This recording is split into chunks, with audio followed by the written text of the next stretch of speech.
मैं आपके सामने जो एक रिप्रेजेंटेशन दूंगा जहां पर मैं आपकी इस प्रॉब्लम का सॉल्यूशन देने जा रहा हूं कि आप एनसीईआरटी में खासतौर पे मेजर सब्जेक्ट्स में जैसे हिस्ट्री, ज्योग्राफी, पॉलिटी और इकोनॉमी, यहां पर आप कौन कौन से हिस्से से ओल्ड या न्यू किस चैप्टर से आपको क्या क्या पढ़ना है, that is name NCERT point to point by Ojaank sir, right. और ऐसा करके आप अपना एक बहुत बड़ा टाइम जो है वो बचा लेंगे।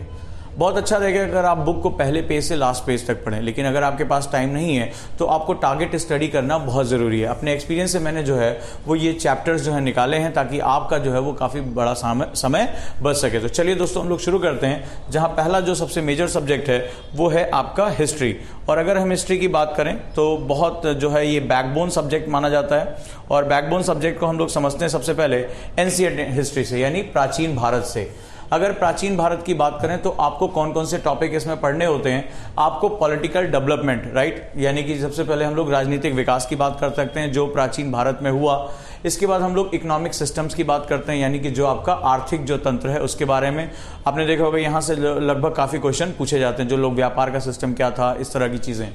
थर्ड, सोशल सिस्टम, उस समय का जो है सामाजिक जो है वो सिस्टम क्या था। और चौथा जो आपको इसमें पढ़ने का जो केंद्र होता है वो होता है रिलीजियस सिस्टम, यानी उस समय की धार्मिक मान्यताएं या रीति रिवाज क्या थे, राइट।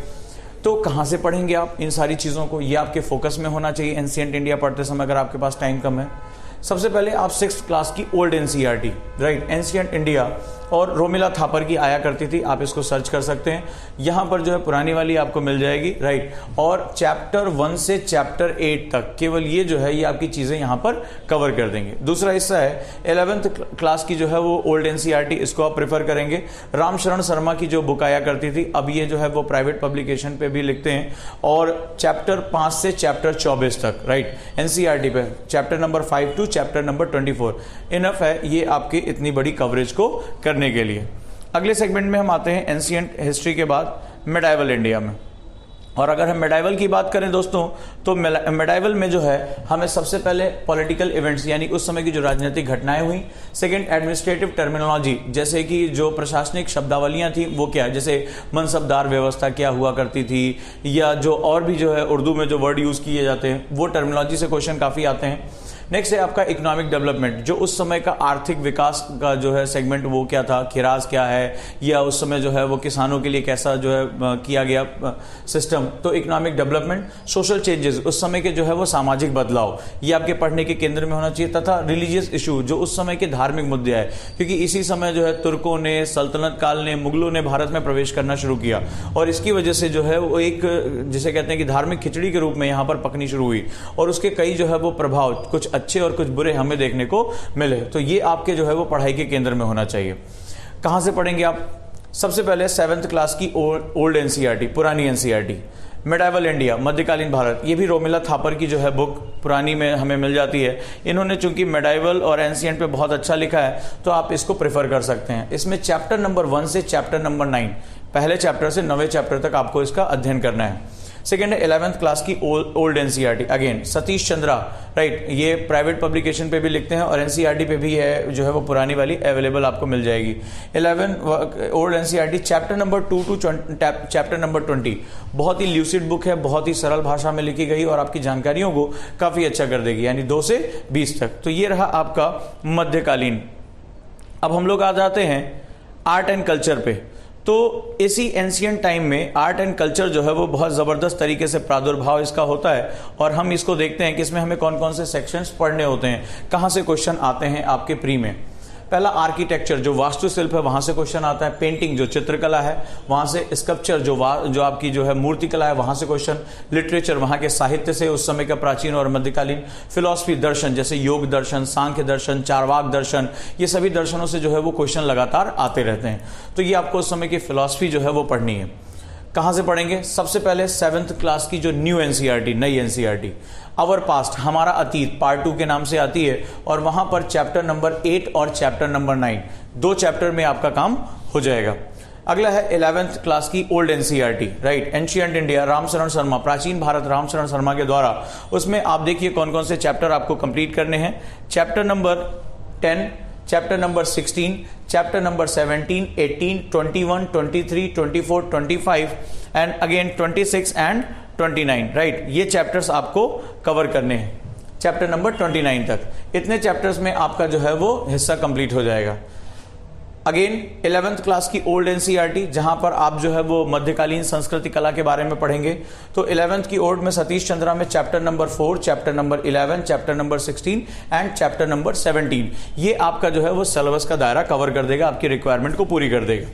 ये 12th क्लास की जो न्यू एनसीईआरटी है, नई, ये थीम्स इन इंडियन हिस्ट्री, जो भारतीय इतिहास के कुछ विषय, पार्ट 1 अगर हम बात करेंगे तो यहां पर चैप्टर नंबर 4 यानी अध्याय संख्या 4 पे आपका जो है वो काम यहां पर कंप्लीट हो जाएगा। और अगर आप इतना भी पढ़ते हैं तो आप इस बड़े सेक्शन को, जहां से बहुत ज्यादा क्वेश्चन आते हैं, उसको कवर कर लेंगे। चलिए अब हम अगले सेगमेंट पे पहुंचते हैं, मॉडर्न इंडिया यानी आधुनिक भारत। मॉडर्न इंडिया जो सबसे बड़ा सेगमेंट कवर करता है, वहां पर जो सबसे पहले आपको देखना है मॉडर्न इंडिया में, और वो ये है कि आधुनिक भारत में विदेशी कब आए, विदेशी कंपनियां यानी foreign merchant companies in India, चाहे ईस्ट इंडिया कंपनी हो, डच हो, फ्रेंच हो, ये भारत में जो है व्यापार करने के लिए आए। सेकंड, जो उसमें विजेता बन के निकली वो क्या हुआ, युद्ध हुए, कर्नाटक, वांडीवास, ये सब जो युद्ध होते हैं। और ईआईसी, ईस्ट इंडिया कंपनी, ये जो है वो इमर्ज विजेता बन के निकलती है। तो उसके बारे में, उसके बाद जब आपको पता है कि 1857 की क्रांति होती है और ईआईसी यानी ईस्ट इंडिया कंपनी का शासन हटाकर ब्रिटिश रूल को जो है वो लाया जाता है, और उसके बाद तमाम अमेंडमेंट्स आने शुरू हो जाते हैं, रेगुलेटिंग पेड्स, और वहां से होते हुए 1935 तक के हम आगे की तरफ बढ़ते हैं। ब्रिटिश रूल के बाद सोशल रिलीजियस रिफॉर्म्स, राइट। तो जो उस समय का जो सामाजिक धार्मिक जो रिफॉर्म हुए बहुत महत्वपूर्ण, चाहे सती प्रथा का अंत, ठगी का अंत, ये सारी जो चीज़ें हैं, और बाल विवाह का विरोध, ये सारी चीज़ें जो हमारे समाज में रिफॉर्म्स हो रहे थे, वो यहाँ पर जो आप इसको मेंशन करेंगे, बहुत आपके पढ़ने के केंद्र में होना चाहिए।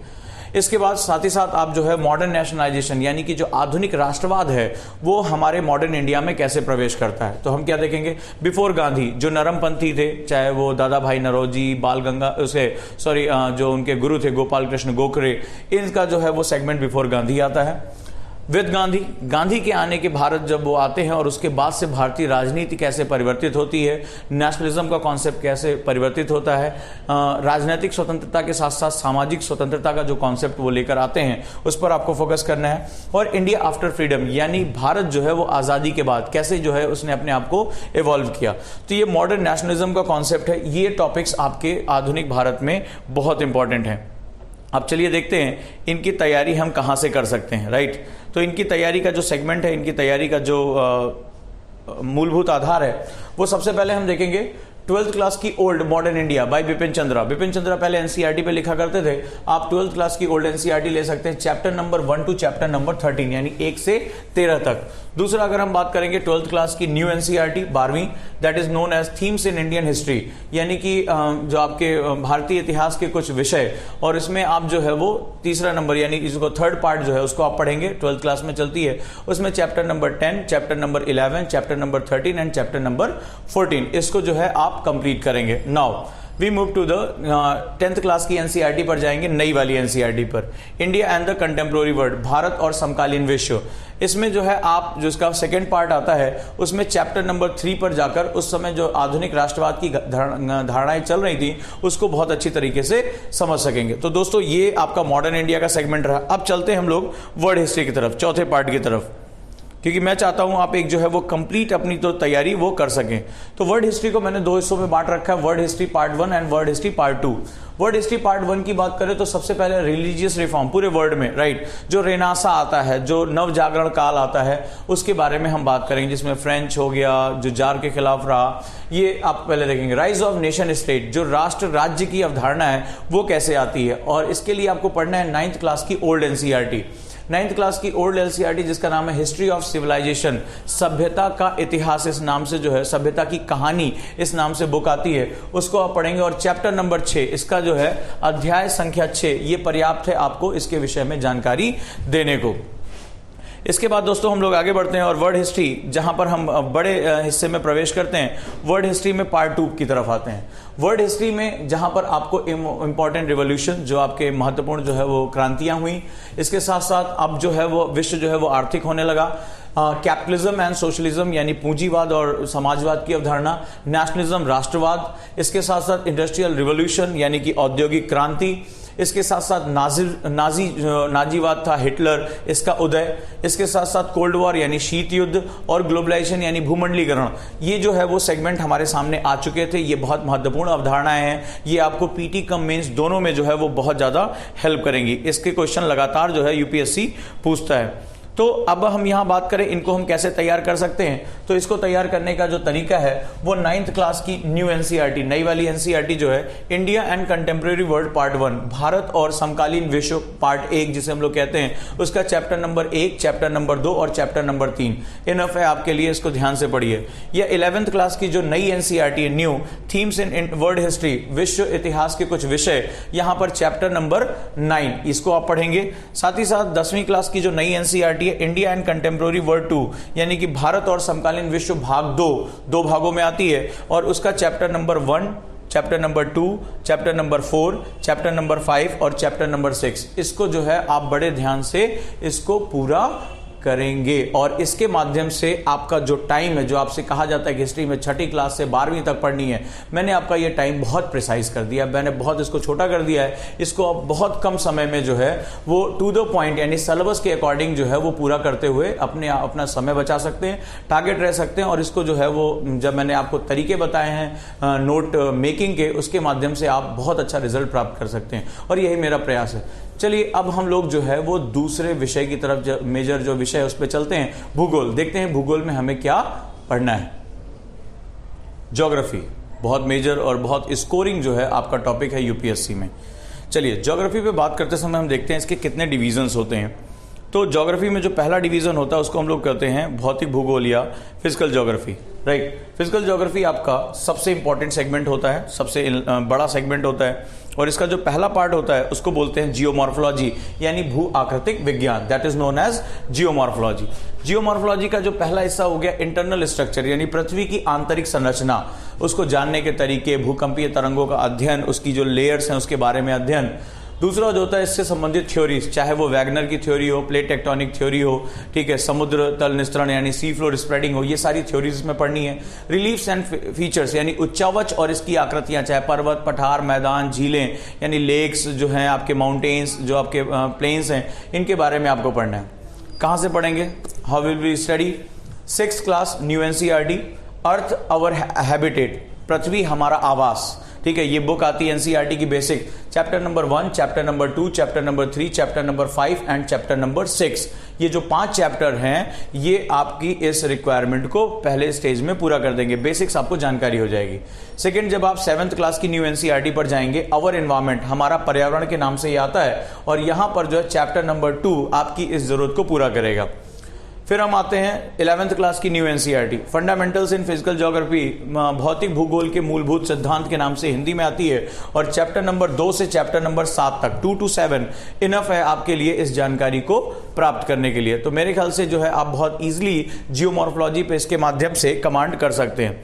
चलिए अब हम बात करते हैं फिजिकल ज्योग्राफी के सेकेंड हिस्से पे, यानी कि एटमॉस्फेयर, राइट। तो एटमॉस्फेयर की अगर हम बात करें दोस्तों, तो एटमॉस्फेयर यानी वायुमंडल जो है, वायुमंडल के इस हिस्से पे अगर हम बात करेंगे एटमॉस्फेयर में, तो इंसुलेशन यानी कि सूर्यातप, स्ट्रक्चर, वायुमंडल की जो संगठन, संरचना, और दाब पेटियां यानी प्रेशर बेल्ट, ये हमारे लिए सबसे इंपॉर्टेंट होता है। ह्यूमिडिटी एंड प्रेसिपिटेशन यानी कि जो आर्द्रता और वर्षण, ये बहुत इंपॉर्टेंट होता है। क्लाइमेटिक रीजन्स जो आपके जलवायु प्रदेश होते हैं, ये बहुत इंपॉर्टेंट होता है। हाँ भाई, अब हम इसको कैसे पढ़ेंगे? तो 7th क्लास की जो न्यू एनसीईआरटी आती है, अवर एनवायरमेंट हमारा पर्यावरण, ये चैप्टर नंबर 4 जो है वो आपकी इस रिक्वायरमेंट को सबसे पहले पूरा करेगा। इसके बाद हम लोग क्या देखते हैं, इसके बाद हमारे पास जो अगला सेगमेंट है वो है आपका 11th क्लास की ओल्ड एनसीईआरटी। यहाँ हम जो है वो जाएंगे फंडामेंटल इन फिजिकल ज्योग्राफी, और यहाँ पर जो है वो भौतिक भूगोल के मूलभूत सिद्धांतों की तरफ जाएंगे, और इसमें जो है आप ऑल चैप्टर्स ऑफ यूनिट 3, इसमें यूनिट वाइज दिया हुआ है, तो यूनिट तीसरे का सभी चैप्टर ये प्री के लिए बहुत इंपॉर्टेंट है। और अगर हम इसी 11th क्लास की न्यू एनसीईआरटी पर जाते हैं, देखिए बहुत बारीक अंतर आपको बता रहा हूं कि नई और पुरानी से आप पीटी और मेंस दोनों कवर कर सकते हैं। तो 11th क्लास की न्यू एनसीईआरटी, जिसका नाम भी फंडामेंटल इन फिजिकल ज्योग्राफी यानी कि भौतिक भूगोल के मूलभूत सिद्धांत है, उसमें अगर यूनिट 5 को हम लोग जो है वो कवर करते हैं, और यूनिट 5 का चैप्टर नंबर 13 और चैप्टर नंबर 14, इसको अगर हम कवर करते हैं 13 एंड 14, तो ये मेंस के लिए जो आपकी जरूरत है उसको पूरा कर देगा। यानी पुरानी वाली एनसीईआरटी आपको प्री की जरूरत पूरा कर रही है यूनिट 3, और नई वाली एनसीईआरटी जो है 11th क्लास की यूनिट नंबर 5 वो आपके मेंस की रिक्वायरमेंट यहीं से पूरा कर दे रही है। तो मेरे ख्याल से दोस्तों आप लोगों को एक ही समय में काफी अच्छी जानकारी यहां पर मिल रही है। चलिए अगले हिस्से पे पहुंचते हैं, जहां पर अगला जो सबसे ज्यादा क्वेश्चन आता है वो है आपका हाइड्रोस्फीयर, यानी जो है जलमंडल। राइट, ये जो है आपका तीसरा सबसे महत्वपूर्ण सेगमेंट है। इसमें सबसे पहले ओशिनोग्राफी, समुद्र विज्ञान पढ़ना है, फिर ओशिनिक करंट, समुद्री धाराएं पढ़ना है, फिर टाइड्स, ज्वार भाटा जिसे हम लोग कहते हैं, कोरल्स, ये बहुत महत्वपूर्ण, इधर मैं देख रहा हूं लगातार बहुत ज्यादा क्वेश्चन आ रहे हैं इस पे। तो इसको पढ़ने का जो तरीका होगा, सबसे पहले 7th क्लास की जो न्यू एनसीईआरटी है उसमें अवर एनवायरनमेंट, हमारा पर्यावरण पढ़ेंगे, चैप्टर नंबर 5। राइट, यहां से आपका जो है ये रिक्वायरमेंट पूरी होगी।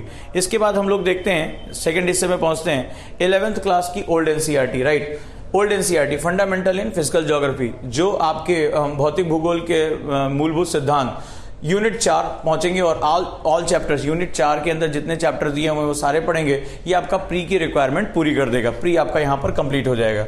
ये रहा हमारा हाइड्रोस्फीयर। राइट, तो हाइड्रोस्फीयर जो है, अब इसके बाद देखते हैं हमारे भौतिक भूगोल के सिद्धांत के बाद भूगोल का अगला चरण जो है हमारा वो क्या है।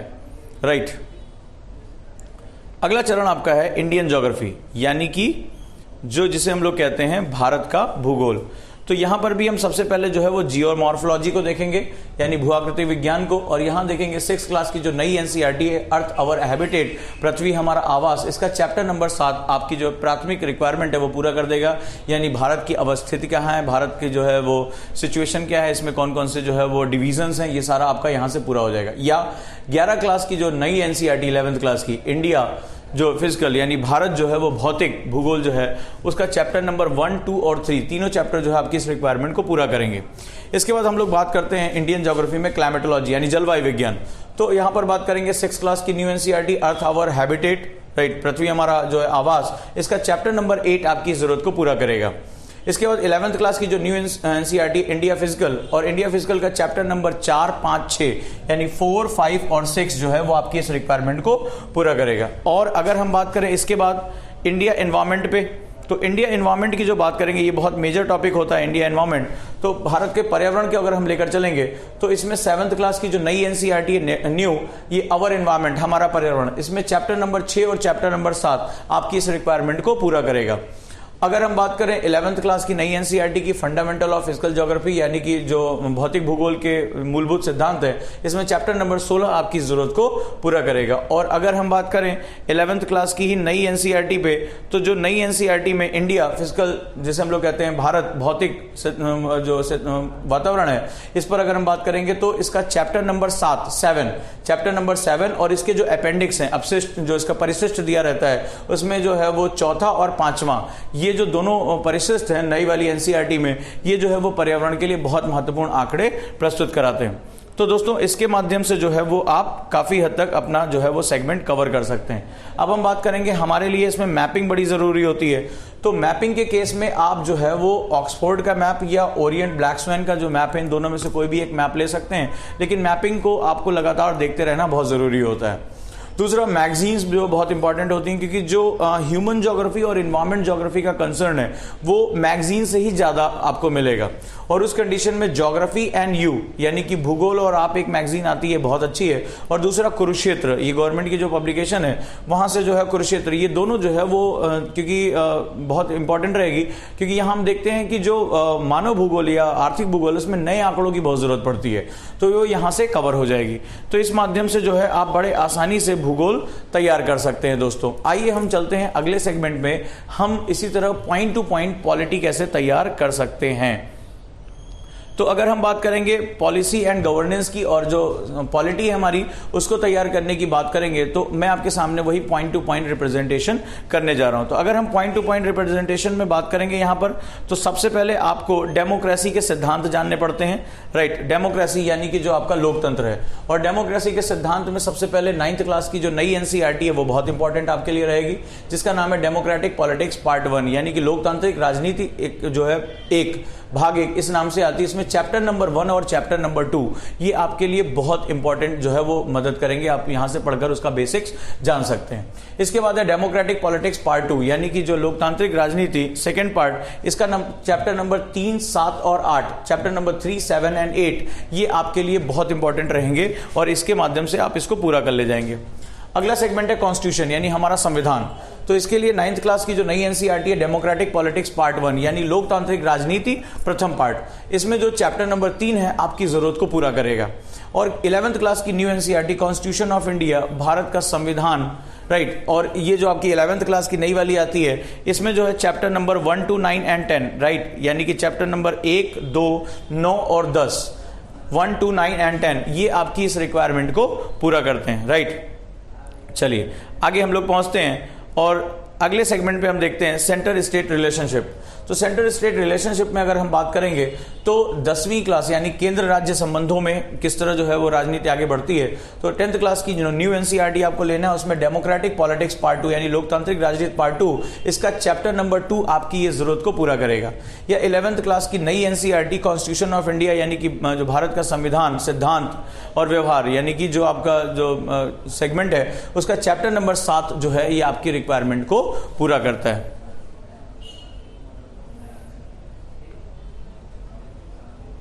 इसके बाद अगला जो सेगमेंट है वो पार्लियामेंट, राइट। यहां से भी क्वेश्चन बहुत आते हैं और आजकल ये क्वेश्चन काफी आने लगे हैं। तो उस पर्टिकुलर कंडीशन में हम अगर देखेंगे तो पार्लियामेंट के केस में 9th क्लास की नई NCERT, new NCERT democratic politics यानी लोकतांत्रिक राजनीति पार्ट 1, इसका चैप्टर नंबर 5 आपकी बहुत मदद करेगा। 11th क्लास की new NCERT constitution of India, Bharat का संविधान, थ्योरी एंड प्रैक्टिसेस यानी सिद्धांत और व्यवहार, चैप्टर नंबर 4 और चैप्टर नंबर 5 ये दोनों चैप्टर आपके लिए बहुत इंपॉर्टेंट रहेंगे। अब अगर हम बात करें न्यायपालिका जुडिशरी की, तो जुडिशरी में आपको 11th क्लास की जो न्यू एनसीईआरटी है उसका कॉन्स्टिट्यूशन ऑफ इंडिया यानी जो हमारा क्या नाम है भारत का संविधान, सिद्धांत और व्यवहार, उसका चैप्टर नंबर 6 यहां पर आपके फंडामेंटल के लिए बहुत इंपॉर्टेंट है। अगला जो आपका सेगमेंट है लोकल गवर्नमेंट यानी स्थानीय प्रशासन, आप जानते हैं हर साल यहां से एक क्वेश्चन आता ही आता है। तो इसमें 11th क्लास की जो नई NCERT, new NCERT constitution of India, यही जो हम बुक की बात कर रहे थे भारत का संविधान, सिद्धांत और व्यवहार, उसका चैप्टर नंबर 8 वो आपके लिए सीधे बहुत इंपॉर्टेंट ये काम करेगा। अगर हम बात करें 12th क्लास की एनसीईआरटी की, तो नई जो है 12th क्लास की NCERT politics in independent India, स्वतंत्र भारत में राजनीति, इस नाम से जो बुक आती है उसका chapter number 2, chapter number 3, chapter number 5 और चैप्टर नंबर 9 यानी 2, 3, 5 और 9 इस आपके इस प्रयोजन के लिए बहुत इंपॉर्टेंट है। हाल के दिनों में जो है वो डेमोक्रेसी के जो इंपॉर्टेंट फीचर्स पूछे जाने लगे हैं, यानी कि जो है भारतीय लोकतंत्र की मुख्य विशेषताएं, यहां पर अगर हम बात करेंगे तो 9th क्लास की जो नई वाली एनसीईआरटी है डेमोक्रेटिक पॉलिटिक्स पार्ट 1 यानी लोकतांत्रिक राजनीति भाग 1, उसका चैप्टर नंबर 4 बहुत इंपॉर्टेंट है। और अगर हम 11th क्लास की नई वाली एनसीईआरटी की बात करेंगे कॉन्स्टिट्यूशन ऑफ इंडिया, भारत का संविधान, उसका चैप्टर नंबर 3 यानी कि this is the chapter number 3 आपके लिए बहुत इंपॉर्टेंट है। और अगर आप इतने चैप्टर्स कवर कर लेते हो तो एनसीईआरटी में जो 6 से 12 तक का पढ़ने का एक बहुत बड़ा बोझ रहता है, अभी इतना पढ़ना है, मेरे ख्याल से बहुत कम समय में आप इसको बहुत अच्छे से अचीव कर सकते हो और अपनी इफिशिएंसी बढ़ाकर पीटी में कम से कम बहुत अच्छे मार्क्स जो है वो आप प्राप्त कर सकते हो। आइए अब हम लोग चलते हैं चौथे विषय पे, जो मेजर सब्जेक्ट है वो है आपका इकोनॉमी, राइट। तो इंडियन इकोनॉमी में हम चलते हैं और इंडियन इकोनॉमी हमारे लिए बहुत इंपॉर्टेंट है। ध्यान रखेंगे इकोनॉमी में हमको जो है वो 30-70 के रेशियो में पढ़ना होता है। 30 आपका जो है वो बेसिक है और 70 आपका कंटेम्प्रोरी है, वो लगातार परिवर्तन के साथ आएगा, जो मैगजीन्स में आ रहा है, जो आपका योजना में, सर्वे में आ रहा है, उसको आपको देखना पड़ता है। फिलहाल अगर हम पॉइंट टू पॉइंट की बात करें इकोनॉमी में, तो चलिए एनसीईआरटी को हम लोग सबसे पहले देखते हैं। और सबसे पहला हमारा जो पॉइंट आता है इंडियन इकोनॉमी एट इंडिपेंडेंस यानी स्वतंत्रता के समय भारतीय अर्थव्यवस्था, जो हमारी 11th क्लास की नई वाली NCERT 11th new development of Indian economy, भारतीय अर्थव्यवस्था का विकास इस नाम से आती है। और उसका अगर हम बात करेंगे विच चैप्टर इज वेरी इंपॉर्टेंट, तो उसकी अगर हम बात करेंगे तो यहां पर हम देखेंगे chapter number 1 and 2, right. Chapter number 1 and 2 is very important for this purpose. Chapter number 1 and 2, तो यहां पर हमारा 1 एंड 2 ये दोनों जो है वो बहुत इंपॉर्टेंट रहेगा, अध्याय 1-2। अगर इंडियन इकोनॉमी की बात करें, भारतीय अर्थव्यवस्था, तो इसमें 11th क्लास की नई एनसीईआरटी, उसका नाम है डेवलपमेंट ऑफ इंडियन इकोनॉमी यानी भारतीय अर्थव्यवस्था का विकास, chapter number 3 is very important, right. Resources economy की बात करें, जो ये भूगोल में भी काम करता है और अर्थव्यवस्था में भी काम करता है, तो 8th क्लास की जो नई वाली एनसीईआरटी है, रिसोर्सेज एंड डेवलपमेंट, संसाधन और विकास जो है, उसका चैप्टर नंबर 3, 4 और 5, ये जो तीनों चैप्टर बहुत इंपॉर्टेंट काम करेंगे। और भूगोल की एक बुक आती है जो 12th क्लास में नई वाली एनसीईआरटी है, India land and people, Bharat, लोग और अर्थव्यवस्था, राइट। तो वहां पर अगर हम बात करेंगे तो चैप्टर नंबर 5, 7, 8, ये ज्योग्राफी की बुक है, 5, 7, 8, ये जो है वो बहुत ज्यादा हेल्प करेगी। ये आपके ज्योग्राफी में भी हेल्प करेगी, आपके इकोनॉमी में भी हेल्प करेगी। तो ये हमारा जो है पहला बेसिक सेगमेंट रहा। अब इसके आगे के अगर हमें चैप्टर देखने हैं जहां पर हमारे अगले जो है सबसे ज्यादा क्वेश्चन आते हैं, तो उसको देखते हुए हम आगे बढ़ेंगे। अगला हमारा जो मेजर सेगमेंट होता है वो होता है मनी, बैंकिंग एंड इन्फ्लेशन, यानी मुद्रा, बैंकिंग और मुद्रास्फीति। तो इसको समझने के लिए जो 10th क्लास की नई एनसीईआरटी आती है, अंडरस्टैंडिंग इकोनॉमिक डेवलपमेंट, भारतीय अर्थव्यवस्था के विकास की समझ, राइट, उसका जो है चैप्टर नंबर 3, जो ये 3rd नंबर का चैप्टर है, ये आपका यहां पर काम पर्याप्त रूप से कर देगा। या अगर हम पुरानी वाली 12th क्लास की ओल्ड एनसीईआरटी जाते हैं, मैक्रो इकोनॉमिक्स, समष्टि, तो समष्टि में जो है वो चैप्टर नंबर 7 आपका यहां पर काम पूरा करेगा। अगर हम बात करें इसके बाद और जो टॉपिक्स हैं, जैसे infrastructure, rural development and transport, यानी कि अवसंरचना, ग्रामीण विकास और जो आपके परिवहन के साधन है, इसके लिए आपको 11th क्लास की न्यू एनसीईआरटी पढ़नी है, राइट। 11th क्लास की न्यू एनसीईआरटी में अगर आप देखते हैं तो इंडियन इकोनॉमिक डेवलपमेंट, भारतीय अर्थव्यवस्था का विकास, उसका चैप्टर नंबर 6 और chapter number 8, 6 and 8 is very important for this purpose. या 12वीं क्लास की जो नई वाली एनसीईआरटी आती है, इंडिया लैंड एंड पीपल, ये बेसिकली ज्योग्राफी की बुक है, यहां पर भी जो है आपका ये काम पूरा हो जाएगा और इसका चैप्टर नंबर 10 इस पर्पस के लिए सफिशिएंट है, राइट। अगर हम बात करें राष्ट्रीय आय, नेशनल इनकम की, तो 12th क्लास की जो ओल्ड एनसीईआरटी है मैक्रो की यानी समष्टि की, वहां पर आप चैप्टर नंबर 2 और चैप्टर नंबर 3 यानी पुरानी एनसीईआरटी के चैप्टर नंबर 2 और 3 आप कलेक्ट करते हैं, तो मेरे ख्याल से ये जो है आपका एक ब्रॉडर पर्सपेक्टिव तैयार करेगा।